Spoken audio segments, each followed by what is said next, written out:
Hello and welcome to the first in a series of nature notebook films that will take us from summer into autumn. And I'm here at one of my favourite reserves, Frampton Marsh. The reed beds are packed with sedge warbler and they're showing well.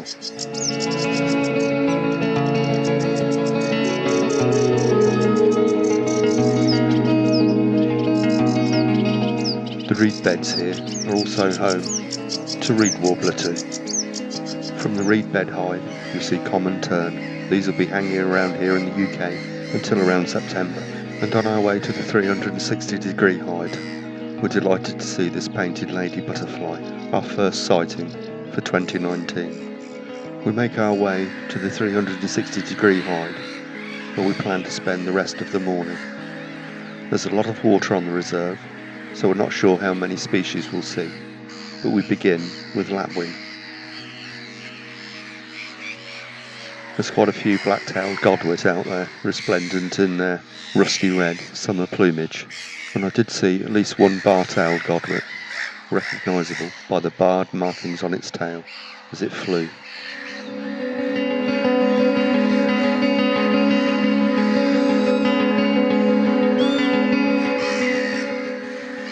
As the sun climbs higher, the day grows warmer, and more birds appear like this oyster catcher and little ring plover.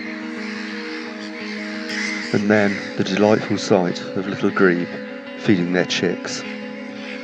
I can't be certain what they're feeding the chicks, but it looks as though it could be something like dragonfly larvae.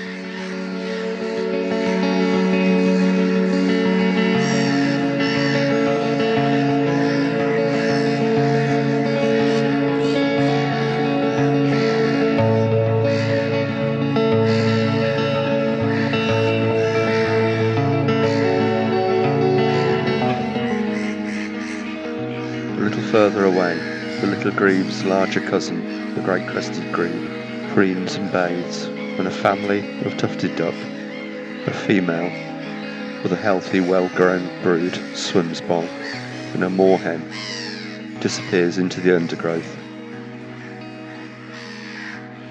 As the morning wears on, more and more bird watchers appear, here to enjoy the wealth of species that you get on the reserve. Out of the corner of my eye I see birds in flight, and at first I thought it was the godwit that had taken to the air, but no, a group of knot has just flown in. I've filmed thousands of these birds at Snettisham in Norfolk in early spring, but I've never filmed them in substantial numbers in summertime. This looks like a mixed flock of breeding birds, non-breeding birds, and maybe juveniles. The adult breeding birds have that wonderful, rich, brick red plumage, and the non-breeding birds and juveniles are pale brown and grey. And this is the best footage of knot I've got so far, and certainly the first time I've ever filmed breeding adults. Well, it's been another superb day here at Frampton Marsh. It really is a top reserve, and as a bonus, on our way back to the car park, we were afforded these excellent views of spoonbill.